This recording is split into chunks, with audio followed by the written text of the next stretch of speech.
수요 말씀 묵상, 오늘은 10월 1일 25년입니다. 함께 기도하시겠습니다. 우리를 창조하시고 우리의 아버지 되시는 하나님 아버지, 지난 3일 동안도 우리를 지켜주시고 인도하여 주심을 인하여 감사합니다. 오늘부터 시작되는 10월 한 달 동안 더욱 주님의 말씀을 가까이 하며 주님과 함께 날마다 걷도록 인도하여 주시옵소서. 오늘 수요 말씀 묵상을 통해서 우리에게 주시는 말씀이 우리에게 주님의 얼굴을 보는 귀한 시간 되게 하여 주시고, 주님을 사랑하며 주님의 뜻을 알게 하는 말씀 되게 하여 주시옵소서. 주님의 말씀을 통해 우리를 위로하시고 격려하시고 죄를 깨닫게 하여 주시옵소서. 말씀을 통해 우리가 하나님의 사람이 되고 하나님이 원하시는 가정과 교회 공동체로 변화시켜 주시기를 소원하며 예수님의 이름으로 기도합니다. 아멘. 오늘부터 느헤미야 말씀을 함께 공부하도록 하겠습니다. 오늘은 느헤미야 1장 1절부터 11절까지의 말씀입니다. 하가랴의 아들 느헤미야가 한 말이다. 20년 기스월 내가 도산 수산에 있을 때에 나의 형제 가운데 하나인 하나니가 다른 사람들과 함께 유다에서 왔기에 이리로 사로잡혀 오지 않고 그곳에 남아있는 유다 사람들은 어떠한지, 예루살렘의 형편은 어떠한지를 물어보았다. 그들이 나에게 대답하였다. 사로잡혀 오지 않고 그 지방에 남은 사람들은 거기에서 고생이 아주 심합니다. 업신여김을 받습니다. 예루살렘 성벽은 허물어지고 성문들은 다 불에 탔습니다. 이 말을 듣고서 나는 주저앉아서 울었다. 나는 슬픔에 잠긴 채로 며칠 동안 금식하면서 하늘의 하나님께 기도하여 아뢰었다. 주 하늘의 하나님, 위대하고 두려운 하나님, 주님을 사랑하는 이들과 세운 언약, 주님의 계명을 지키는 이들과 세운 언약을 지키시며 은혜를 베푸시는 하나님, 이제 이 종이 밤낮 주님 앞에서 주님의 종 이스라엘 자손을 위하여 드리는 이 기도에 귀를 기울이시고 살펴주십시오. 우리 이스라엘 자손이 주님을 거역하는 죄를 지은 것을 자복합니다. 저와 저의 집안까지도 죄를 지었습니다. 우리가 주님께 매우 큰 잘못을 저질렀습니다. 주님의 종 모세를 시키시어 우리에게 내리신 계명과 율례와 규례를 우리가 지키지 않았습니다. 주님의 종 모세를 시키시어 하신 말씀을 기억하여 주십시오. 우리가 죄를 지으면 주님께서 우리를 여러 나라에 흩어버리겠지만 우리가 주님께로 돌아와서 주님의 계명을 지키고 실천하면 쫓겨난 우리가 하늘 끝에 가 있을지라도 주님께서 거기에서 우리를 한데 모아서 주님의 이름을 두려고 택한 곳으로 돌아가게 하겠다고 하신 그 말씀을 이제 기억하여 주십시오. 이들은 주님께서 크신 힘과 강한 팔로 건져내신 주님의 종이며 주님의 백성입니다. 주님, 종의 간구를 들어주십시오. 주님의 이름을 진심으로 두려워하는 주님의 종들의 간구에 귀를 기울여 주십시오. 이제 주님의 종이 하는 모든 일을 형통하게 하여 주시고 왕에게 자비를 입게 하여 주십시오. 그때에 나는 왕에게 술잔을 받들어 올리는 일을 맡아보고 있었다. 아멘. 솔로몬 왕이 죽고 난 뒤에 통일 왕국이 북쪽 이스라엘과 남쪽 유다로 나누어지게 됩니다. 북쪽 이스라엘은 아시리아 제국에 의해 멸망당합니다. 남유다도 바벨론 제국에 의해서 심판당하게 되지요. 그로 인해 바빌론의 군대는 예루살렘으로 입성해서 유대 백성들을 포로로 끌어가게 됩니다. 70년 동안 유대인들은 그들의 고향에서 동쪽으로 800여 마일 떨어진 바벨론에서 포로 생활을 하게 됩니다. 바벨론이 새로운 세계 제국인 페르시아에 의해 정복을 당했을 때 유대인들의 새로운 통치자인 페르시아 제국은 유대인들에 대해 불쌍함을 느꼈습니다. 첫째 왕인 고레스와 그 후에 아닥사스 왕은 유대인들이 고향으로 돌아가서 그들의 조국을 재건하도록 허락했습니다. BC 536년 수룹바벨에 의해 첫 번째 예루살렘 귀환이 있었고 그 후 80년이 지난 BC 437년에 에스라의 지휘 아래 두 번째 귀환이 있었습니다. 마지막 귀환은 13년 뒤인 BC 444년에 느헤미야가 이끌어 귀환하게 되었습니다. 이것이 바로 우리가 살펴볼 느헤미야서의 역사적 배경입니다.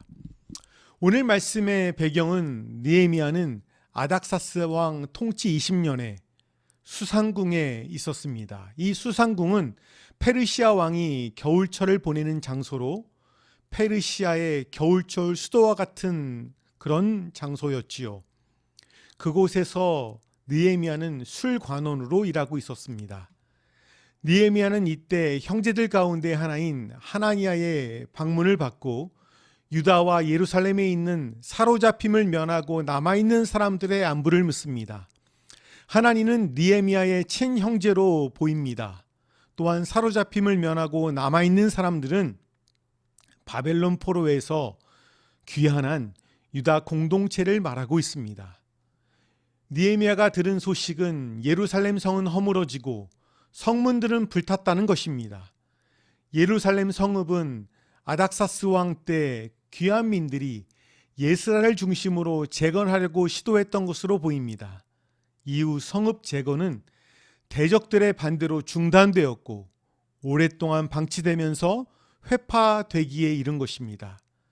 비록 몸은 떨어져 있었지만 느헤미야는 예루살렘에 또 사람들의 관심이 많이 있었습니다.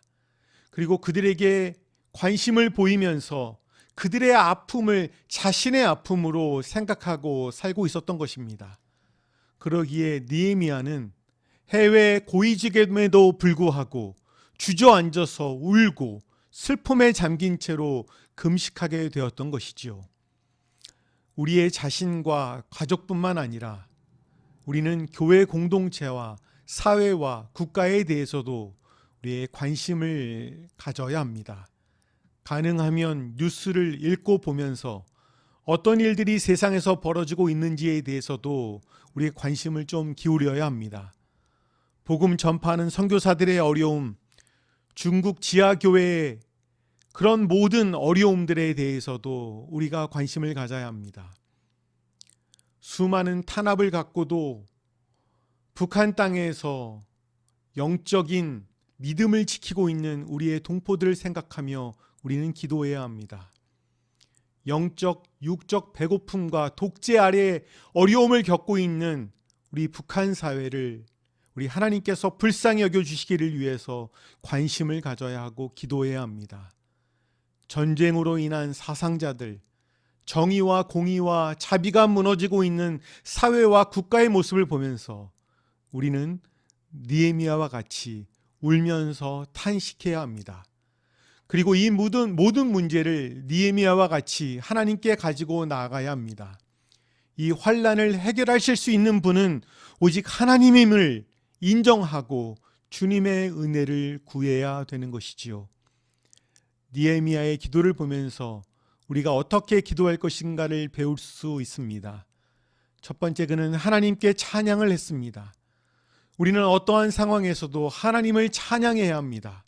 내 뜻대로 우리의 바람대로 되지 않는다고 하나님을 부정하고 저주하는 것이 아니라 오히려 어떤 상황에서도 주님을 찬양하는 우리가 되기를 원합니다.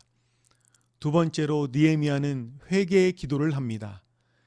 예루살렘의 고난을 그들 탓으로 돌리지 않고 나와 내 집이 범죄하였다고 하여 공동체적 책임을 인정하고 있습니다. 우리는 무엇이 잘못되거나 잘되거나 좋을 때는 자신의 노력과 공로로 이 모든 일이 이루어졌다라고 생각합니다. 그러나 무슨 일이 힘들어지고 어려워지면 남의 탓을 하기가 쉽습니다. 남편 때문에, 아내 때문에, 또 어떤 사람 때문에 이 모양 이 꼴이 되었다고 말하고 원망합니다. 하나님은 공동체의 어려움을 자신의 잘못과 죄로 인한 것으로 인정하고 주님 앞에 회개하기를 원하고 계십니다. 셋째, 느헤미야는 하나님의 말씀의 약속을 붙잡고 기도하고 있습니다. 레위기 25장 33절과 신명기 30장 2절에서 5절에 기록된 약속의 말씀을 하나님께 말하면서 느헤미야는 하나님께서 그 약속을 이루시기를 간구하고 있습니다.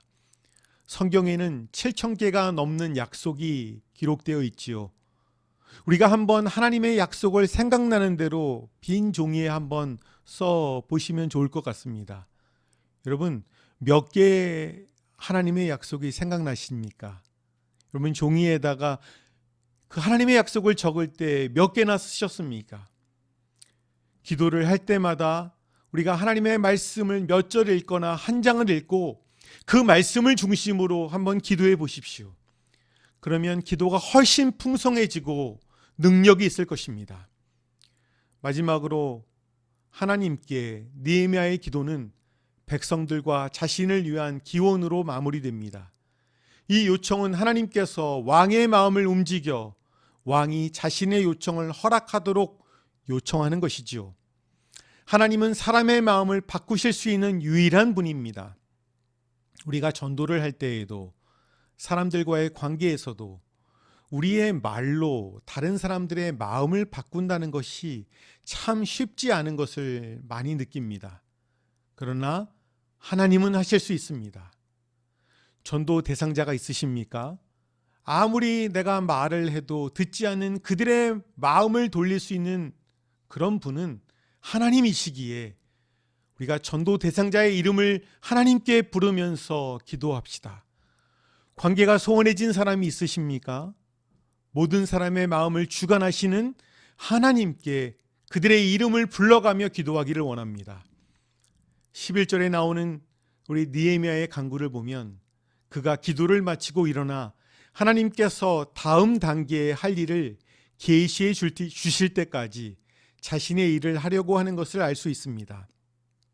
당시 느헤미야는 왕의 술관으로 있었는데 바벨론 왕의 힘을 도구 삼아 이스라엘 공동체를 회복시키려고 하고 있습니다. 하나님이 왕의 마음을 움직여 자신을 회복의 도구로 사용해 달라고 간구합니다. 우리도 주님의 역사에 함께 참여하여 주님의 쓰임받는 하나님의 도구가 되기를 원합니다. 우리 모두가 기도의 사람이 되어 공동체를 주님께 드리는 무릎의 사람이 되기를 주님의 이름으로 축복합니다. 같이 기도하시겠습니다. 사랑의 하나님, 우리 자신뿐만 아니라 가정뿐만 아니라 교회 공동체, 사회 공동체, 국가 공동체에 어떤 일이 있는지 우리가 관심을 가지고 주님의 사랑으로 기도하는 우리 될 수 있도록 인도하여 주시옵소서. 우리의 기도에서 주님을 어느 상황에든지 찬양하게 하여 주시고 우리 공동체의 아픔과 죄를 나의 죄로 나의 아픔으로 고백하게 우리의 마음을 인도하여 주시옵소서. 하나님의 말씀을 붙잡고 기도하여 주님의 은혜를 구하는 우리 되기를 원합니다. 우리의 삶이 주님의 역사가 쓰임받도록 은혜 베풀어 주시기를 간절히 원합니다.